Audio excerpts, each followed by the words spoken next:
Bonjour à tous et bienvenue dans cette nouvelle interview, ce nouvel épisode de la série Femmes de Lumière. Aujourd'hui, j'ai le grand plaisir d'accueillir Stéphanie. Stéphanie qui est coach spécialisée dans l'accompagnement des femmes hypersensibles et à multipotentiel. Et elle va nous en dire du coup tout de suite un petit peu plus dès maintenant. Merci beaucoup à toi Stéphanie d'avoir accepté mon invitation et bienvenue dans ton interview. Merci à toi, Anne-Claire, vraiment pour cette invitation. Ça me fait vraiment chaud au cœur d'être là. Femme de lumière, ça me parle beaucoup. Donc, je vais vous expliquer un petit peu plus ce que je fais. Oui, je suis coach, entre autres. Et effectivement, j'accompagne les femmes multipotentielles et hypersensibles, finalement, à honorer leur singularité. Parce que c'est une vraie singularité aussi. On est tous singulières et à libérer et activer leur puissance, en fait, leur puissance intérieure pour vibrer leur vie, tout simplement. Rien de plus que ça, finalement. Parce que je me suis rendu compte qu'on était souvent dans la suradaptation, dans la rébellion, ou alors dans vraiment rester dans son coin. Voilà les trois caractéristiques en fait des femmes que j'accompagne. Elles ont été en fait conditionnées toute leur vie, elles se sont adaptées à leur environnement de peur d'être elles-mêmes finalement. Et pour moi, honorer cette singularité, c'est vraiment important parce que c'est ce qui va nous permettre finalement de rayonner cette lumière. Femme de lumière, c'est ça, c'est à un moment donné, comment on arrive à rayonner sa lumière. Et sa lumière, c'est ce que j'appelle moi sa puissance intérieure, en fait. C'est cette puissance qu'on a tous en chacun de nous, qui n'a pas forcément à voir avec le pouvoir, en tout cas certainement pas avec le pouvoir sur l'autre, mais avec qui on est vraiment. Pour moi, activer sa puissance, c'est vraiment être qui on est tout simplement. Juste être qui on est pour vibrer sa vie, en fait. Et c'est vrai que malheureusement, et j'attends le moment où on n'aura plus besoin de personnes comme moi pour accompagner. Mais c'est vrai que malheureusement, en fait, avec des étiquettes, hein, comme on pouvait en discuter tout à l'heure, qu'on peut poser sur des gens de hypersensibles, de zèbres, de multipotentiels, de HPI, HPE, enfin bon, bref, on s'en fiche en fait de ces termes-là. Ce qui va être vraiment important, c'est de se retrouver soi et d'essayer de se connaître en fait soi-même. Et c'est ça qui va être difficile aujourd'hui parce que on a eu des conditionnements de par notre culture, de par notre éducation, de par nos lignées, de par enfin, voilà, tout ce qu'on veut. Et comme je disais tout à l'heure, souvent, quand on est un peu dans cette hypersensibilité-là, dans ce côté multipotentiel, ben, on a du mal à se trouver et on a souvent trois réactions face à ça, trois réactions possibles.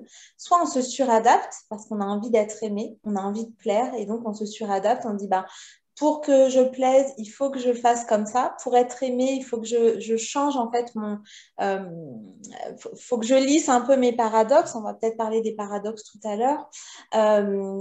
Donc, on est en suradaptation permanente. Et ça, c'est épuisant, en fait. Et du coup, on ne sait plus qui on est. Donc, ça, c'est une des premières réactions que j'ai pu, moi, observer.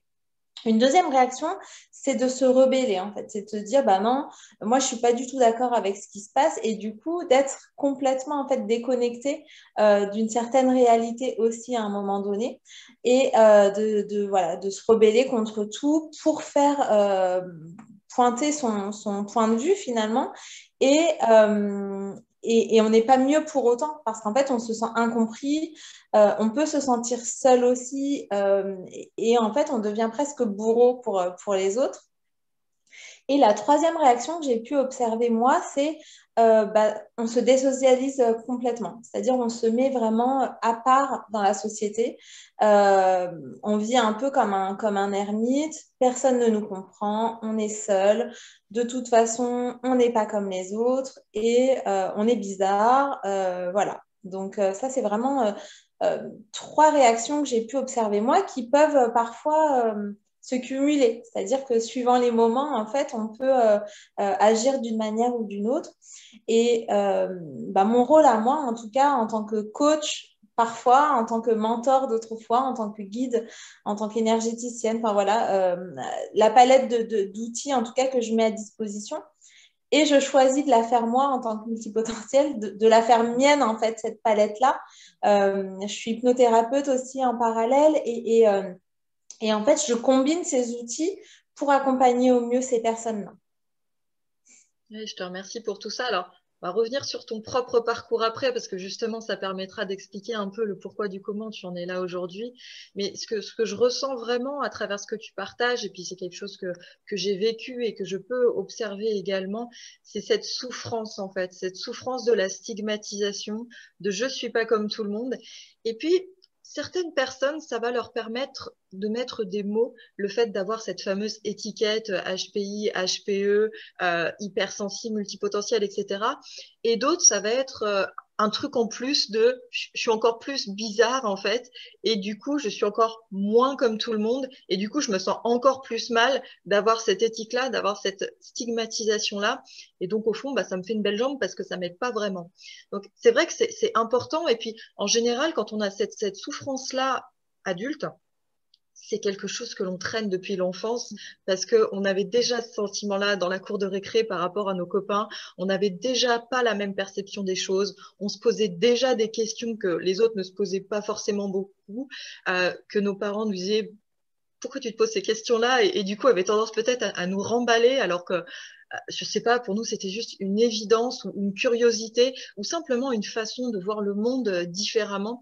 Et c'est tellement important. Donc, pour les personnes qui nous regardent, et si vous pouvez ressentir ça par rapport à vos enfants, c'est important en fait de prendre ça en considération parce que je pense que tu peux c'est quelque chose que tu peux retrouver aussi à travers tes clientes, les personnes que tu accompagnes, que c'est vraiment des choses, comme tu le disais, on a essayé de gommer ou alors on se posait des questions à nous-mêmes ou alors on écrivait. Beaucoup ont fait ça, d'écrire dans des carnets voilà, personnels, des carnets intimes, etc., ou se raconter beaucoup d'histoires, etc. Il y en a qui même se créent un espèce de monde parallèle parce que la réalité est beaucoup trop violente et beaucoup trop dure et pas adaptée. Et c'est vrai que il peut y avoir à un moment donné ce truc de j'en ai marre en fait. J'en ai marre que ça soit moi qui doive m'adapter. Pourquoi c'est pas les autres qui s'adaptent à moi? Pourquoi c'est pas plus facile? Et ça peut créer petit aussi de l'échec scolaire, voire comme tu le disais après, le fait de avoir du mal à rester dans un boulot, à trouver un boulot qui nous plaise, que ça se passe bien avec des collègues, etc. Et à trouver un cadre de vie et une qualité de vie bah, qui soit juste OK pour nous parce que bah, on a notre place, comme tout le monde, qu'on n'a pas à justement en faire encore plus pour avoir ce sentiment bah, d'être accepté, d'être aimé, d'être toléré même parfois, parce que c'est vraiment ce truc-là de, voilà, on me tolère, on m'embête pas trop, je me mets dans mon petit coin, ça va bien se passer. Mais c'est vrai que souvent, pour beaucoup de personnes, à un moment donné, c'est la cocotte minute qui en peut plus. Et c'est là que bah, ça devient compliqué parce que ça peut créer des maladies, des burn-out, des dépressions, enfin des choses qui sont assez compliquées. Donc, je te remercie vraiment de parler de ça aujourd'hui parce que j'allais dire des personnes comme ça, mais c'est pas des personnes comme ça. C'est des personnes qui ont un certain éveil à la vie, à elles-mêmes. C'est vraiment une différence de perception et que il n'y a pas à être stigmatisé, il n'y a pas à se sentir bizarre. Comme tu le disais très bien tout à l'heure, ce sentiment de différence, de toute façon, on est tous différents. C'est peut-être certaines choses qui sont plus appuyées, mais comment j'arrive, dans tous les cas, à faire de tout ce qui me rend plus différente, eh ben, une sacrée force, parce que c'est un véritable cadeau quand en fait on arrive à appréhender ça et à se sentir vraiment, comme tu le disais, dans sa puissance, d'arriver voilà, à appréhender sa vie et le monde avec bah, ce qui fait vraiment des qualités. Donc vraiment, merci beaucoup pour ça. Je pense qu'hypersensible, tout le monde arrive un petit peu à voir de quoi on parle. Est-ce que tu veux bien nous en dire un peu plus sur qu'est-ce qu'est le fait d'être multipotentiel? Alors, on va pas faire toute la gamme HPI, HPE, etc. Mais je pense que voilà, multipotentiel, ça illustre bien sans être trop médical. Est-ce que tu veux bien nous, voilà, nous parler un peu plus de ce terme-là et de comment arriver à appréhender ce facteur particulier? Oui, alors multipotentiel, c'est pour moi en fait la capacité de faire plusieurs choses à la fois, enfin plusieurs choses, pas forcément à la fois d'ailleurs, parce que ça c'est un peu un mythe. On croit qu'on peut faire plusieurs choses à la fois, mais en vrai notre cerveau il est pas apte à faire plusieurs choses vraiment à la fois. En tout cas, c'est d'aimer plusieurs sujets. c'est souvent une étiquette qu'on nous met en disant, mais de toute façon, toi, tu t'éparpilles. Voilà, tu t'éparpilles, tu ne sais pas te fixer. Voilà, et c'est des choses des mots qui vont revenir souvent. Alors, pourquoi multipotentiel? Parce que pour moi, ça va bien au-delà de HPI ou HPE. Et d'ailleurs, les HPE, c'est très difficile finalement à qualifier, puisqu'en fait, pour les HPI, on a effectivement les tests de QI, hein, voilà. Donc, mais finalement, ça s'arrête là pour voir ce côté un peu de la précocité ou des différences. Et du coup, on ne va pas du tout dans la sphère des émotions. Donc maintenant, il commence à y avoir des tests pour le quotient émotionnel, mais en tout cas, ce n'est pas encore entré tout à fait dans la norme, entre guillemets. Et c'est bien ça le problème, c'est qu'aujourd'hui, euh, en fait, on est tous multipotentiels, en vrai. C'est juste que, je ne sais pas si vous connaissez les 8 types d'intelligence, mais on a tous les 8 types d'intelligence en nous. Donc, 8 types d'intelligence, alors je ne sais pas si je vais les retrouver là maintenant, mais il y a l'intelligence logico-mathématique, l'intelligence verbale, l'intelligence spatio-corporelle, vraiment la faculté de se déplacer dans son corps, de connaître dans son corps, euh, l'intelligence naturelle, donc là c'est vraiment la connexion avec la nature, classer les choses, classer les plantes, c'est vraiment cette connexion avec les animaux, la nature. L'intelligence intrapersonnelle, donc vraiment la capacité d'aller en soi pour trouver des réponses. L'intelligence, alors j'ai dit quoi? Intrapersonnelle, extrapersonnelle, donc là c'est vraiment, on va les chercher à l'extérieur de soi. L'intelligence musicale, et il y en a une huitième que je ne vais pas retrouver là. En tout cas, je vous invite vraiment à aller regarder ça parce qu'on a tous en nous ces 8 intelligences-là. Pourquoi on parle de multipotentialité? Parce qu'en fait, à l'école, dans le système en tout cas scolaire français tel qu'il est aujourd'hui, euh, on n'accentue que sur 2 types d'intelligence. Donc l'intelligence logico-mathématique et l'intelligence verbale. Et donc, on ne va pas développer les autres intelligences. Ça commence un peu, hein, on intègre un peu de sport, un peu de musique, mais ça reste quand même à la lisière, en fait. Ça reste vraiment quelque chose qui n'est pas, d'ailleurs, dans les coefficients, hein, quand on passe son bac ou quand on passe des examens, c'est pas du tout les mêmes coefficients parce qu'on met l'accent sur ces intelligences-là. Donc, si on les a, si c'est nos 2 intelligences les plus développées, bah, c'est OK, on s'adapte très bien. D'accord?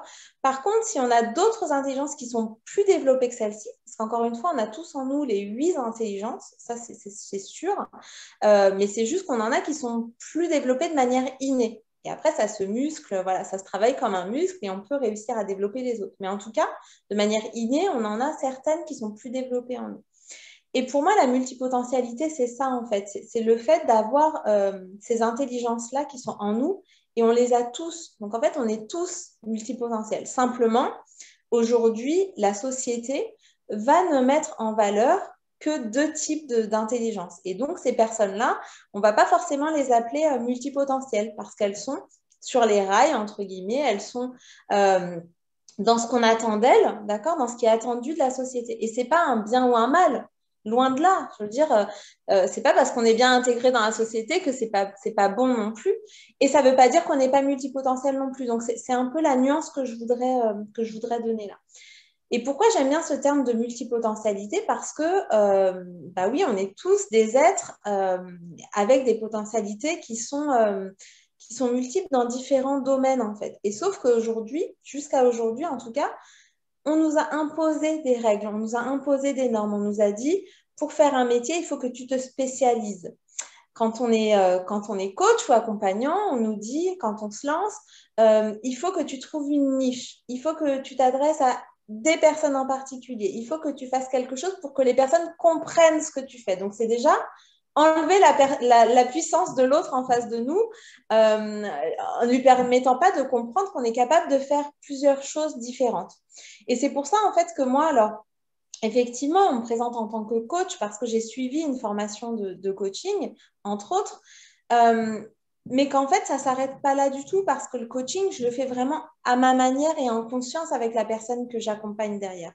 Et pour moi, la multipotentialité, c'est ça, c'est pas forcément que du QI, que de l'émotionnel, que des sens aussi. On parlait d'hypersensibilité tout à l'heure, alors je vais quand même revenir dessus si tu le permets, Anne-Claire, parce que hypersensible, on associe souvent ça à quelqu'un qui va pleurer tout le temps ou qui va avoir les sens exacerbés. Voilà. Et en fait, hypersensible, c'est pas ça, ou en tout cas, c'est pas que ça. D'accord. Ça va être effectivement d'avoir des émotions qui sont peut-être plus fortes que la moyenne. Voilà, encore que c'est difficile à mesurer, mais voilà. Mais c'est pas que ça, c'est aussi l'essence, par exemple. Moi, je vois, et tu parlais des enfants tout à l'heure, et heureusement, on a fait beaucoup d'avancées avec la parentalité positive, avec tout ça, avec l'accueil de l'autre tel qu'il est. Heureusement, j'espère que nos enfants auront moins besoin de coach que nous. Mais en tout cas, c'est ça. Moi, j'ai mon fils, mon grand, il a en fait le sens de l'odorat qui est très, très fort. Donc, si moi, j'accueillais pas ça, en fait, je pourrais très bien dire, comme peuvent dire ses grands-parents, oh là là, mais t'exagères, ça sent pas si fort que ça. Bah oui, ok, pour nous, peut-être que ça ne sent pas si fort que ça. En revanche, pour lui, dans sa réalité, il sent les choses comme ça. Et donc, quand il y a des odeurs, en fait, que nous, on ne perçoit pas forcément, bah lui, il les perçoit, en fait. C'est ça aussi l'hypersensibilité. C'est aussi l'hypersensorialité. Donc, c'est pas que le fait de pleurer plus que les autres, même si ça peut en faire partie, mais c'est pas que ça, en fait. C'est vraiment avoir une empathie particulière, avoir une autre compréhension aussi du monde que celle qu'on veut bien nous montrer. Hein. C'est encore une fois, il n'y a pas les typiques et les atypiques. C'est pas ça. Je pense qu'on est tous une combinaison unique de différentes variables qu'on a en nous. Et ces variables-là, moi, je les appelle les paradoxes. On est tous des êtres paradoxaux et on est une combinaison unique, en fait, de nos différents paradoxes. Voilà. Oui, c'est tellement important, comme tu disais, de valoriser ça, parce que c'est vrai qu'il n'y a pas les conformes et les bizarres. Et que c'est vraiment un tout, et que c'est tellement important d'arriver à se connaître, à s'apprivoiser et à s'aimer tel que l'on est avec toutes nos facultés, parfois hors normes, soit. Mais encore une fois, c'est vrai que ça pose question sur qu'est-ce qui est normal, qu'est-ce qui ne l'est pas, qu'est-ce qui est conforme, qu'est-ce qui ne l'est pas, qu'est-ce qui est vrai ou qu'est-ce qui ne l'est pas, parce que ça redéfinit vraiment finalement la notion de réalité, quelle est notre propre réalité. Certaines personnes ont accès à des choses, d'autres pas, et c'est vrai que tu parlais d'extrasensoriel, on pourrait même, voilà, après ça peut être d'autres de connexions que certains pourraient qualifier de complètement perchées, mais il y en a pour eux, c'est juste une évidence. Et c'est vrai que j'en parlais avec une personne la dernière fois qui me disait que pour elle, ça avait été très, très compliqué parce que justement, enfant, elle avait plein de qualités comme ça, extrasensorielles au niveau des perceptions. Et elle ne comprenait pas que les autres ne comprennent pas parce qu'elle pensait que tout le monde était comme ça, en fait. Bien sûr. Et c'est vrai que ça peut, le bizarre de l'un peut être le bizarre de l'autre aussi finalement, et que c'est Exactement. tellement important, comme tu le disais, voilà, dès petit, d'être déjà dans la tolérance, mais d'être dans la valorisation de qui l'on est tel que l'on est, et Mhm. que il n'y a pas de jugement particulier à avoir, et c'est pas parce qu'on n'accède pas à quelque chose ou qu'on ne le comprend pas que pour autant il faut le stigmatiser à tout prix. Donc c'est tellement important. Et puis c'est vrai que en tant qu'adulte, on peut avoir des difficultés déjà, comme tu disais, quand on a été dans la suradaptation, quand on a voulu faire plaisir, quand on a voulu rentrer dans le moule, voilà, pour pas faire trop de vagues, pour faire plaisir à papa, maman, pour essayer d'avoir quelque chose de rassurant, etc. Tu sais, moi, j'ai toujours ce truc, tu sais, de la chaussure, là, quand on fait, je sais pas, du 38, qu'on essaye de rentrer dans un 36, ou, punaise, ça fait sacrément mal aux pieds quand même au bout d'un moment. Et parfois ça explose, parfois pas, mais c'est vrai qu'en tout cas c'est pas dans l'épanouissement, c'est pas dans le rayonnement, et ça devient vraiment compliqué au bout d'un moment. Aujourd'hui, les femmes qui viennent à toi et qui se reconnaissent du coup dans ton discours, dans ta communication, dans ce que tu peux véhiculer, quelles sont leurs demandes, quels sont leurs besoins, quelles sont leurs attentes, et toi, qu'est-ce que tu mets du coup en avant dans tes accompagnements pour leur permettre justement de peut-être voilà, se délester de tout ce qui leur convient pas, se réapproprier leur pouvoir, se réapproprier qui elles sont et redéfinir vraiment leur vie telle qu'elles la conçoivent et telle qu'elles ont envie de la vivre. En fait, les femmes qui viennent vers moi, au début, elles ne savent pas vraiment pourquoi elles viennent vers moi. Je pense qu'elles le sentent de manière énergétique, ce qu'elles vont y trouver, mais en fait, elles n'arrivent pas forcément à mettre des mots dessus. En fait, c'est aussi ça une des particularités des hypersensibles et des multipotentiels, c'est qu'on n'arrive pas toujours à mettre un mot dessus. Et souvent, ça crée des malentendus d'ailleurs avec les autres parce qu'on veut dire des choses d'une certaine façon et on s'aperçoit que le message n'est pas du tout passé comme on le voulait. En tout cas, les femmes qui viennent à moi, elles viennent dans une certaine envie d'alignement. C'est-à-dire qu'elles savent qu'il y a quelque chose en elles qui est pas aligné, qui est pas ce qu'elles devraient vivre en fait. Mais elles savent pas exactement quoi. Elles savent pas exactement où ça se joue. Et en fait, elles viennent me voir au début en pensant qu'on va aligner juste leur plan d'action. D'accord? Alors qu'en fait, on commence par la base et elles viennent souvent me voir d'abord pour des projets professionnels. Donc, que ce soit des projets professionnels ou que ce soit des lancements d'activités. J'ai beaucoup de personnes multipotentielles qui viennent me voir pour des lancements d'activités parce qu'elles ne savent pas forcément par où commencer, elles ne savent pas comment communiquer, voilà, parce qu'elles manquent de cet alignement. Donc, en fait, elles viennent souvent me voir d'abord pour ça. Et en fait, moi, ce que je leur dis, c'est qu'on est la même, en fait. En pro et en perso, on est une seule et même personne. Après, on peut dire des choses qui sont différentes, mais en tout cas, on dégage cette même énergie, qu'on soit dans le pro ou dans le perso. Et donc, pour moi, lancer un business, lancer un projet ne va pas sans se connecter à soi, en fait. D'abord, c'est vraiment se connecter à soi.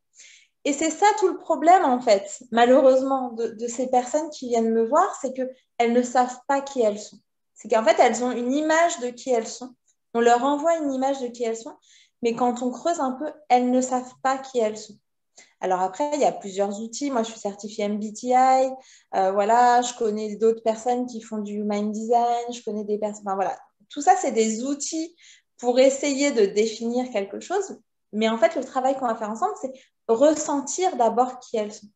C'est-à-dire qu'on va passer par des étapes qui vont aller voir leur zone de lumière, justement. Et on commence par ces zones. Enfin, d'abord, on commence par l'enfant intérieur. Mon enfant intérieur, parce qu'effectivement, quand on est enfant, on est un peu entre deux mondes, surtout quand on est nouveau-né. Quand on est vraiment tout petit, on est encore un peu entre deux mondes, on est très connecté à l'intuition. On n'a pas encore tous ces conditionnements-là. Oui, on a effectivement le passé de nos parents et tout ça, mais on a beaucoup moins de conditionnement qu'après. Et donc, en fait, on va revenir finalement à cet état-là, à se connecter à notre enfant intérieur pour savoir, de manière innée déjà, qu'est-ce qui se passe chez moi, en fait. Qu'est-ce qui me plaisait quand j'étais enfant, comment j'étais, voilà, avant qu'on vienne conditionner tout ça.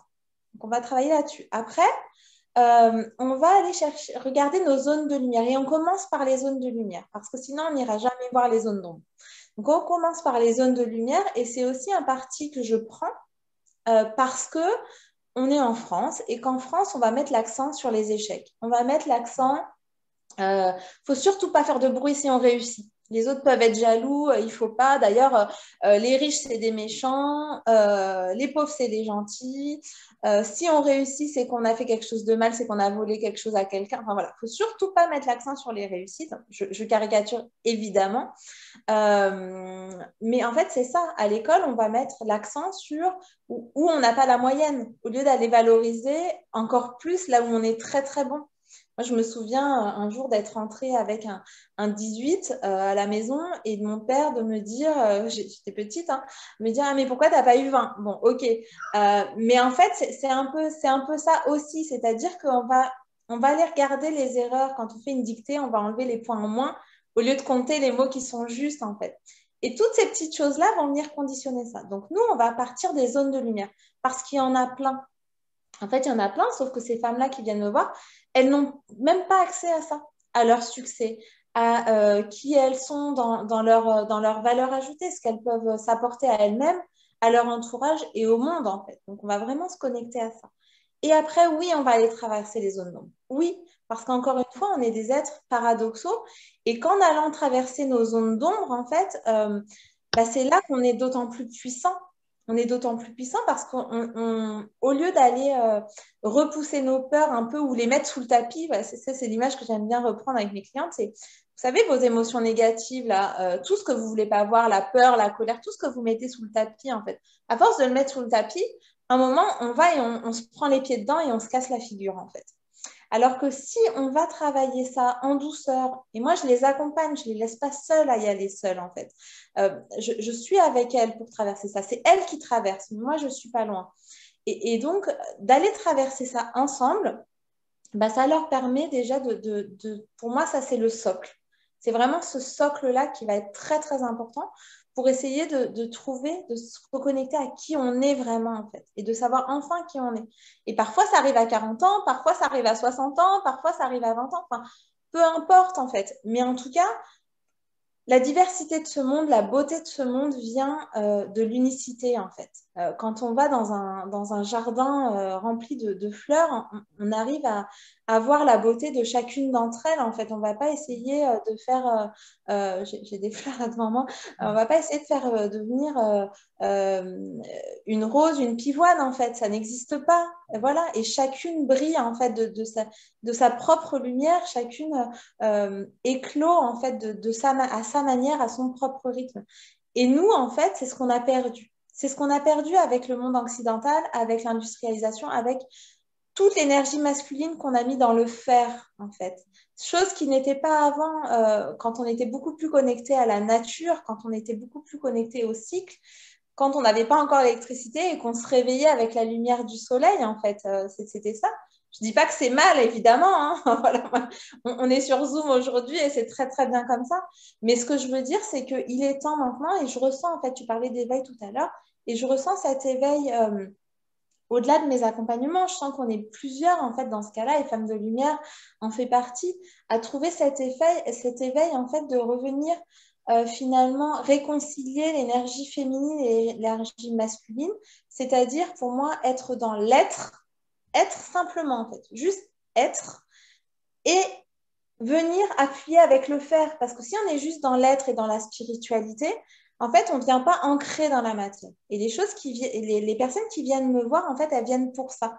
Parce que je suis à la fois très connectée à mon intuition et je les aide, en fait, à développer leur propre intuition, à revenir à leur propre intuition que tout le monde a, pour trouver des réponses en elles, pour avoir des visions de ce qu'elles veulent faire, de ce qu'elles veulent apporter au monde et après, venir l'ancrer avec cette énergie masculine dans la matière, en fait. Parce qu'à un moment donné, effectivement, quand on nous dit tu es trop éparpillé, tu penses à plein de choses en même temps, c'est vrai qu'il y a des moments où il faut quand même refocaliser sur certains domaines pour pouvoir avancer. Et ça ne veut pas dire qu'on se coupe d'autres choses, non. Ça veut dire que ça y est, on va ancrer quelque chose. Et hop, on va pouvoir passer à autre chose derrière, en fait. Et pour moi, c'est vraiment cette alchimie-là entre les deux qui va faire que on va pouvoir vraiment vibrer notre vie et l'ancrer dans la matière. Ce n'est pas juste un rêve qu'on a d'une conscience autre que nous, qui nous dépasse. Non, c'est à un moment donné, j'ai une intuition et avant d'être passé me voir, elles ne l'écoutaient pas, leur intuition, parce qu'on leur a dit que non, que ce n'était pas cartésien, que c'était complètement fou, que qui elles étaient pour penser à ça. Voilà. Alors que là, ça y est, quand elles viennent me voir, elles se connectent à leur intuition, elles se font confiance sur cette intuition-là. En revanche, ça n'empêche pas de venir ancrer dans la matière pour le rendre réel. Parce qu'en fait, quand on rend les choses réelles, déjà, on dit à notre inconscient, tu vois, je l'ai fait. Donc, si je l'ai fait une fois, je suis capable de le refaire une autre fois. Ça existe maintenant. C'est plus juste un rêve, c'est plus quelque chose. Et mon ego peut plus venir me dire, non, tu sais, tu sauras jamais faire ça, c'est pas pour toi. Non, c'est fait déjà en fait. Et quand nous, on est cette incarnation-là, quand on arrive à incarner cette version de nous-mêmes, en fait, avec l'énergie masculine et féminine en même temps en nous, on dégage quelque chose, en fait. On dégage une vibration. Et du coup, on n'a plus besoin d'essayer de changer les gens autour de nous. Parce que c'est souvent ça, des fois, on a envie de changer les gens autour de nous. Sauf que là, on n'essaye plus du tout de changer les gens autour de nous. On est simplement. Et en étant, il peut arriver que les gens autour de nous aient envie d'arriver à cet état-là ou pas, en fait. C'est de leur responsabilité. Et c'est pareil avec les enfants, pour faire le lien avec ce que tu disais tout à l'heure. Les enfants, ils ne nous écoutent pas si on leur dit ce qu'ils doivent faire, en fait. Là, ils vont être dans le non, ils vont être dans... En revanche, si on incarne réellement notre message, bah là, ils vont se dire, ah bah ouais, tiens, peut-être ça m'attire. Ou alors, ça ne m'attire pas. Mais en tout cas, ils feront leur propre choix par rapport à ce qu'on aura incarné et pas par rapport à ce qu'on leur aura... Ah, pardon. Leur auront... Je ne vais pas y arriver. Par rapport à ce qu'on leur aura dit. Voilà.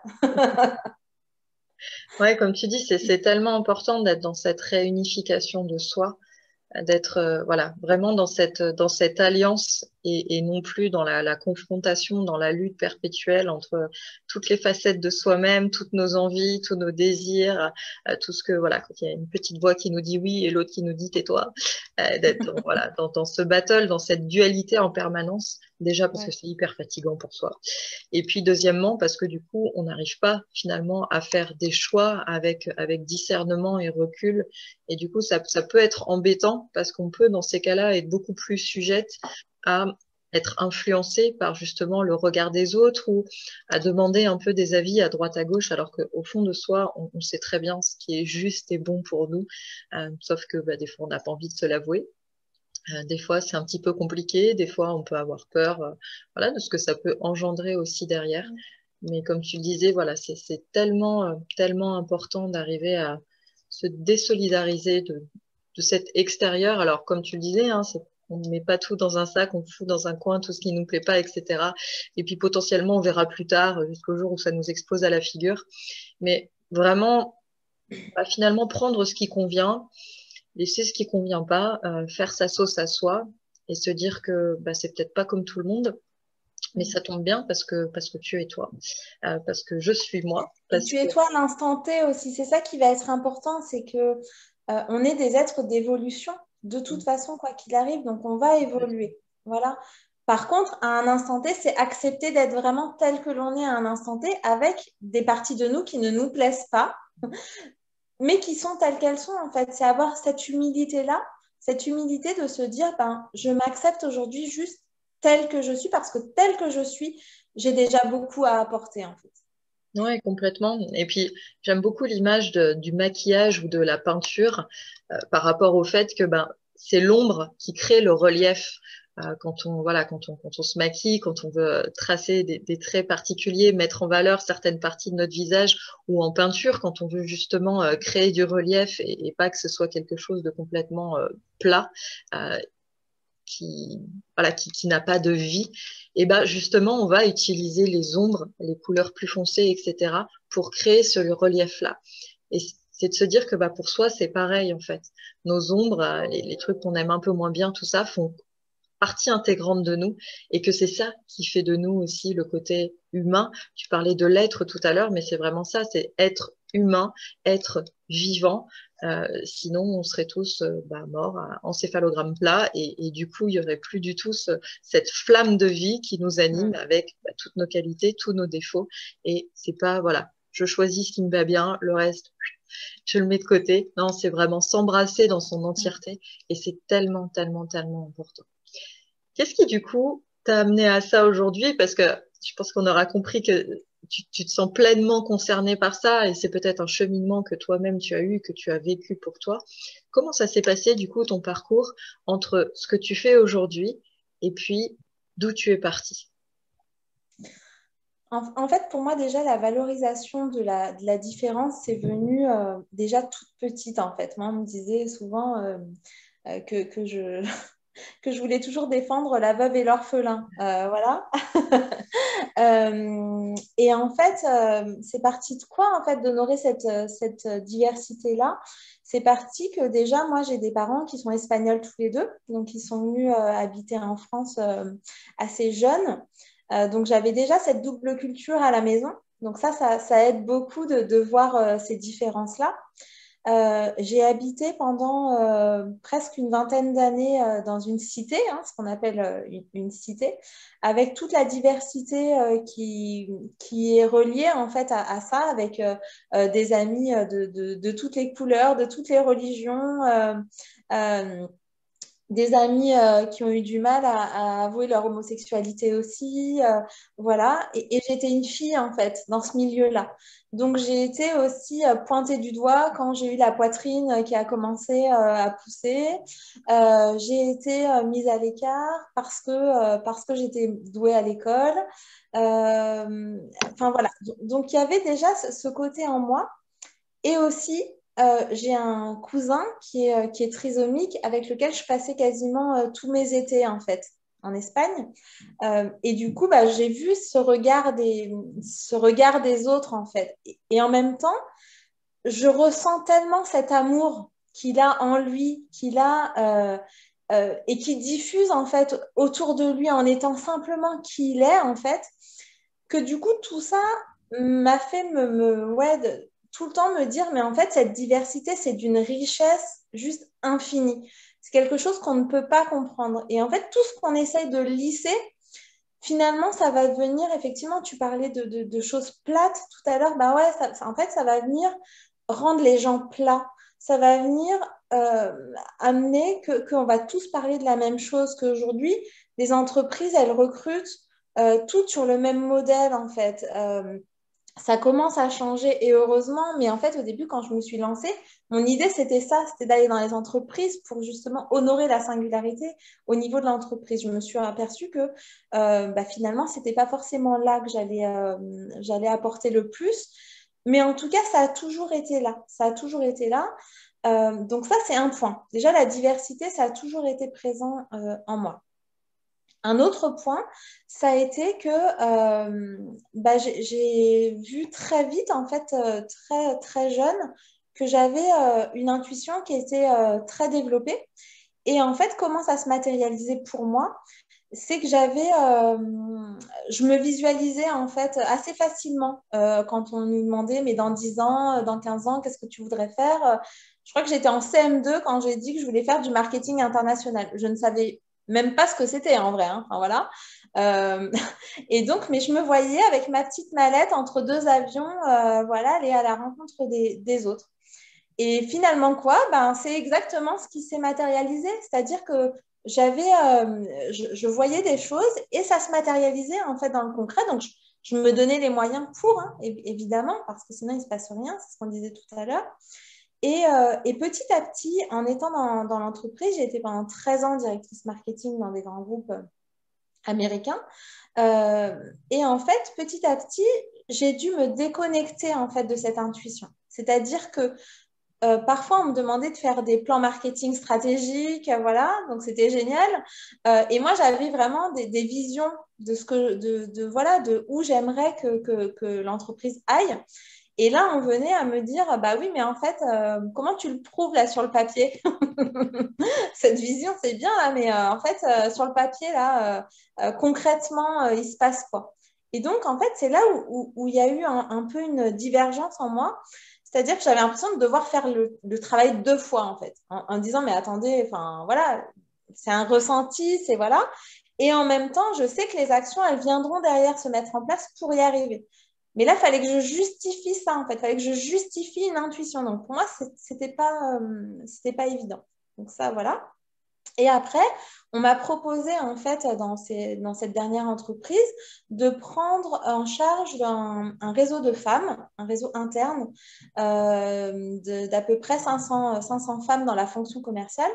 Et je voyais que je prenais beaucoup plus de plaisir finalement à faire ça qu'à faire mon boulot pour lequel j'étais payée. Ça, c'était du bénévolat, hein. Mais en fait, ça me faisait vibrer le matin d'accompagner ces femmes-là, de créer des événements, voilà, d'être là présente. Et je voyais, et ce qui m'a animée aussi beaucoup, c'est de voir tout de suite finalement le résultat. C'est-à-dire que là où on faisait avant des plans marketing à 3-5 ans, plutôt à 3 ans, parce que c'était des entreprises américaines, donc il faut aller vite. Mais en tout cas, c'était voilà, je mettais en place une action et je voyais le résultat tout de suite, en fait, de la transformation en fait, des personnes qui étaient là. Pas par moi, ça pouvait être n'importe qui d'autre que moi, mais en tout cas, du fait qu'on les écoute, du fait qu'on leur montre qu'elles étaient capables, du fait qu'on leur montre qu'il y a d'autres possibles aussi. Et donc, tout ça mis bout à bout a fait qu'à un moment donné, je me suis dit, mais en fait, là, il y a un truc qui ne va pas dans ma carrière. Oui, super, je suis arrivée où je me voyais être. Mais par contre, ce qui me fait vibrer, moi, ce qui brûle à l'intérieur de moi, cette petite flamme dont tu parlais tout à l'heure, c'est pas ça en fait, c'est pas là. Par contre, elle se trouve bien là dans ce réseau de femmes-là. Et ça m'a aussi montré que il y avait une autre façon de collaborer entre femmes aussi. Parce que souvent, on dit non, mais les femmes entre elles, elles se tirent des bâtons dans les roues, voilà, elles se tirent dans les pattes, voilà. Pas du tout, en fait. C'est pas du tout ce que j'ai expérimenté là. Donc, j'ai vu qu'une autre façon était possible de travailler aussi entre femmes. Et voilà, synchronicité de la vie. Dans ma boîte mail, je reçois une pub pour une formation coaching. Donc, il y a eu un plan de restructuration dans mon entreprise. Donc, voilà, j'en ai profité pour me former, me certifier au coaching. Et je n'ai pas choisi n'importe quelle école. J'ai choisi une école qui proposait des choses hors cadre. On a fait du horse coaching. Donc, le horse coaching, c'est le coaching par les chevaux, en fait. Et ça, c'était magique. On a vu un chaman dans une école de commerce hyper renommée, enfin, voir un chaman là et avoir des pratiques chamaniques. On a fait du clean language. Clean language, c'est se faire répéter 6 fois la même question et trouver 6 fois des réponses différentes. En fait, c'était ce cadre-là qui m'a plu dans cette certification. Et depuis, en fait, voilà, à chaque fois que j'accompagne, je sens que je suis à ma place. C'est un état d'être et surtout, cette intuition que j'avais l'impression d'étouffer par mon travail, c'est aujourd'hui mon outil le plus puissant d'accompagnement, en fait. Et je pense que se reconnecter à son intuition, à ce qu'on pense, enfin, c'est justement pas être dans le mental, c'est à ce qu'on ressent être juste pour nous à l'instant T, en fait. Et ça, c'est juste magique. Donc, voilà un peu le cheminement, ce qui m'a amené. Et pourquoi les hypersensibles et les multipotentiels? Parce que jusqu'à ce que je le remarque chez mon fils, je n'avais pas remarqué que j'avais ça en moi, en fait. Mais en le voyant chez les autres, c'est toujours plus facile. Et du coup, en essayant de comprendre mon fils, en essayant de comprendre sa vision du monde, je me suis rendu compte en fait qu'on avait tous une vision du monde qui était effectivement différente. C'est un peu comme la vision des couleurs. Personne ne voit le même jaune, personne ne voit le même vert. On sait que c'est vert parce qu'on a mis un mot dessus, mais en fait, il y a beaucoup de nuances là-dedans. Et c'est ce qui me plaît aussi. Ouais, je trouve ça beau effectivement d'être, comme tu disais, chacun sa palette de couleurs, chacun est différent et que tu parlais du champ de fleurs tout à l'heure, c'est comment l'unicité de chacun crée l'harmonie aussi et crée le tout et comment la différence peut être mise en avant pour que ce soit harmonieux, mais que pour autant ce soit pas tout pareil. Parce que Non, sinon, c'est pas tout pareil. Je crois pas en l'égalité, en fait. Je crois en l'équité. L'équité, c'est différent de l'égalité, en fait. Non, on n'est pas tous pareils. On n'est pas tous pareils. Par contre, on a tous droit aux mêmes chances, en fait. On a tous le droit d'être qui on est.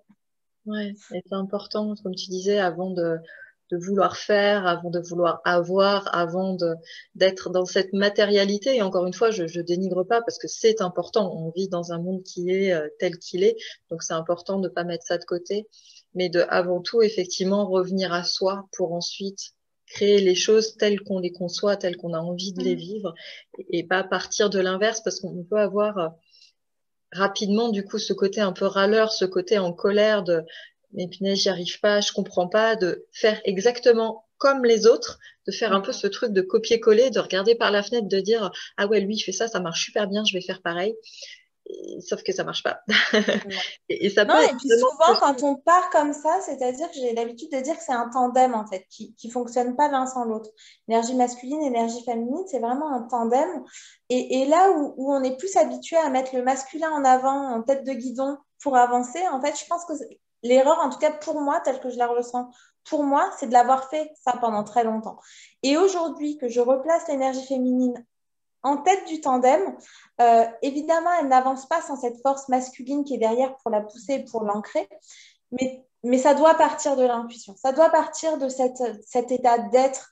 Et après, le reste suit finalement. En fait, c'est cette force un peu, comment on dit, génératrice finalement, Et tout va se mettre en place. Je disais tout à l'heure que les femmes qui venaient me voir, elles venaient me voir d'abord pour l'élaboration d'un projet, la mise en place d'un projet professionnel.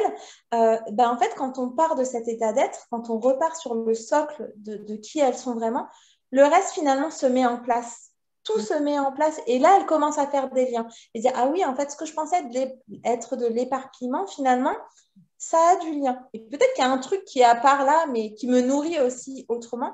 Mais tout ça, ça a un lien par rapport à celle que je suis vraiment, en fait.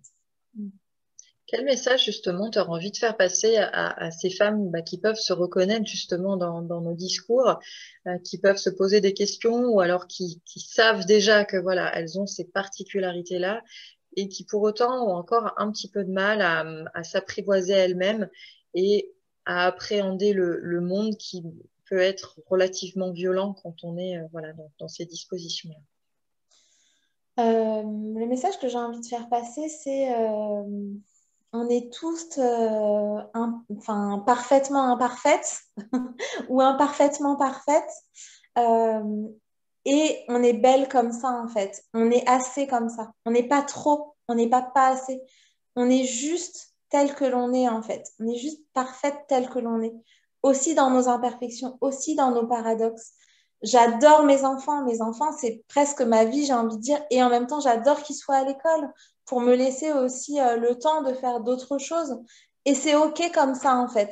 Sauf que si je combats contre ça, j'aurais toujours ce côté de combat, de lutte interne à me dire, mais non, en fait, je suis pas une bonne maman.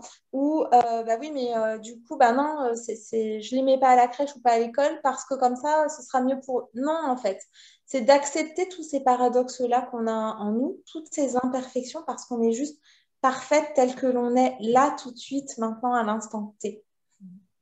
Ouais, je te remercie pour ça. C'est tellement important d'être OK avec soi-même et de pas toujours tout réussir aussi, parce que c'est vrai que tout à l'heure, tu parlais du fait que réussir, alors on va parler de la France sans être voilà stigmatisant ou dénigrant, c'est pas le sujet, mais c'est vrai que réussir, ça peut être aussi stigmatisé et pour autant, échouer ou en tout cas pas réussir comme on voulait, ça l'est également.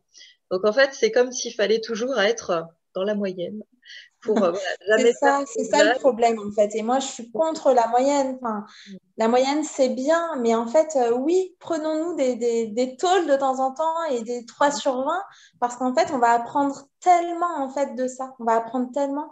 Et si on n'est pas apte à avoir 10 sur 20 dans une matière, on va s'entourer des gens qui sont capables, eux, de le faire en fait. Et ça, c'est une grande force. C'est qu'on n'apprend pas à s'entourer des gens et à faire confiance aux autres.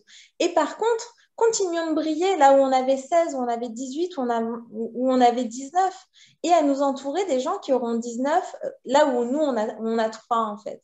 Et ces tôles-là, ces échecs-là, moi, j'en fais presque l'apologie. C'est ce que je dis à mon fils souvent, le plus grand et même les petits maintenant. Mais je leur dis, mais en fait, oui, là, tu t'es trompé. Mais en fait, bravo pour ça, en fait, parce qu'il n'y a que ceux qui font rien qui se trompent jamais. Et donc, il vaut mieux essayer parce que c'est en essayant qu'on apprend. Et ça, c'est une vraie force que je retiens aussi de mon expérience en entreprise. Et on avait un espèce de mantra qui disait test and learn. Et c'était des entreprises américaines aussi, hein. Mais le test and learn, ça veut dire quoi? Ça veut dire oui, on teste et on apprend. On teste et on apprend. Il n'y a pas la notion d'échec comme si l'échec, c'était la fin de quelque chose, en fait. L'échec, c'est pas la fin de quelque chose, c'est le début d'autre chose.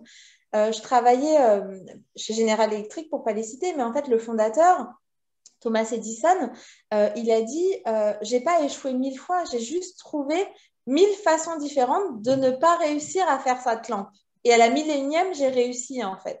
Et c'est ça en fait, c'est vraiment ça. C'est là où on se trompe, où on a l'impression de se tromper, finalement, c'est la première pierre vers la réussite à autre chose. Donc, je ne dis pas que c'est un passage obligé, parce que ça, c'est aussi une croyance. Donc, je ne veux pas inculquer de nouvelles croyances encore. Donc, on n'est pas obligé d'échouer pour réussir. Simplement, l'échec peut faire partie du chemin. Et parfois, on apprend plus avec les échecs qu'avec les réussites, parce qu'en fait, chaque échec est apprentissage. Tout ça, c'est de l'apprentissage. Et encore une fois, on est dans l'évolution. Rien n'est la fin. Tout est intemporel, en fait. Tout passe. Il y a vraiment cette notion-là, en fait. que tout passe. On est des êtres d'évolution.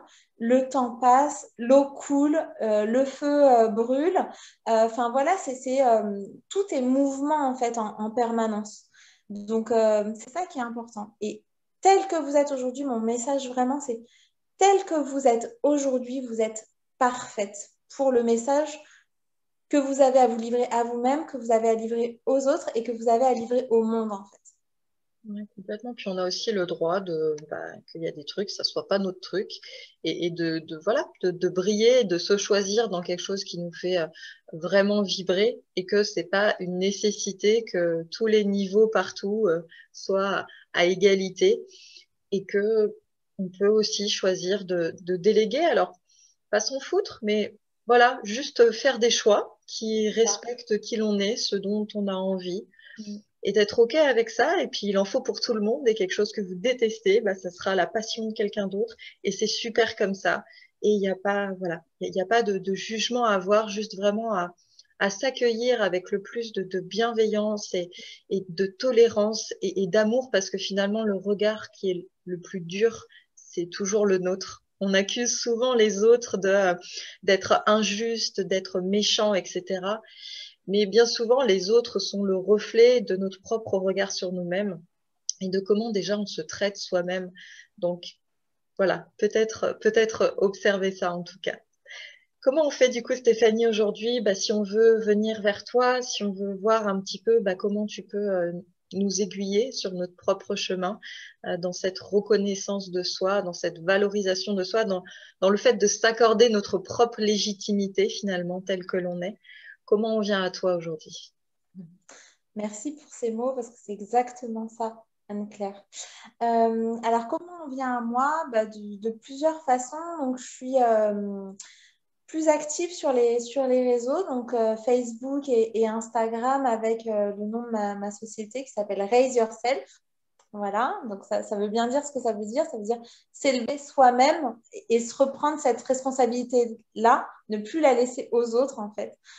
Donc s'élever soi-même et avec deux parcours différents. Un qui est un parcours qui s'appelle Raise Your Life, donc vraiment pour la vie perso, et un autre qui s'appelle Raise Your Business pour ceux qui veulent vraiment développer leur business, avec encore une fois ce socle commun quand même au départ qui on part toujours de soi. Donc, on peut me trouver sur Facebook, sur Instagram. J'ai un site internet aussi. Je crois que tu vas le mettre après sous la vidéo. Je suis sur LinkedIn, mais beaucoup moins active maintenant qu'il y a un certain temps. Voilà. Et puis, peut-être que la vie vous mettra sur mon chemin d'une autre manière. Je ne sais pas. Eh ben, écoute, ouais, effectivement, je ne manquerai pas de mettre tous ces liens en dessous de la vidéo, comme ça, si voilà, le discours de Stéphanie, puis l'énergie, parce que comme tu le disais, finalement, quelle que soit la façon dont on se fait accompagner, c'est au-delà de la personne elle-même, c'est comment ça vibre en nous et comment on se reconnaît finalement mutuellement. Ce que je disais à une cliente hier, on n'a pas besoin de se connaître pour se reconnaître, et c'est tellement important d'être justement dans ce mouvement du cœur, ce mouvement de l'âme, ce mouvement de l'intuition, de juste avoir l'impulsion des fois sans trop savoir pourquoi que c'est la bonne personne au bon moment pour nous, et de s'écouter justement dans ce mouvement-là. Donc voilà, si vous vous sentez inspiré, et ben, libre à vous de suivre votre mouvement personnel. Je te remercie vraiment du fond du cœur, Stéphanie, pour tous ces partages qui, voilà, à titre personnel, m'ont énormément parlé, mais je suis sûre que ça aura parlé également à beaucoup de personnes, vu que, comme tu le disais, c'est quelque chose que l'on a en soi, de principe, euh, à explorer ou pas, à exploiter ou pas. Mais en tout cas, voilà, ne restez pas dans quelque chose qui vous mettra dans un mal-être, dans une stigmatisation, dans quelque chose où vous pensez que vous êtes un problème parce que vous ne rentrez pas dans les cases. Quand on ne rentre pas dans une case, il suffit peut-être parfois de se créer son propre univers et puis de choisir ce que l'on a envie pour soi, plutôt que voilà, de devoir se contraindre à rentrer dans quelque chose qui ne nous convient pas. Donc, merci vraiment beaucoup pour ça. Merci beaucoup à toi. Merci d'avoir ouvert le sujet là-dessus parce que vraiment, voilà, c'est un peu ma mission de vie aussi. Donc, merci pour ça. Merci à vous toutes, en tout cas, d'avoir regardé cette vidéo. Vous êtes parfaite telle que vous êtes. N'oubliez jamais ça, vous êtes parfaite telle que vous êtes à l'instant T. Merci beaucoup, Anne-Claire. Merci à toi. J'espère voilà, que cette interview, ces partages vous auront inspiré. Je vous remercie. Je vous souhaite une magnifique journée et j'aurai grand plaisir à vous retrouver prochainement pour une autre interview. Belle journée à tous.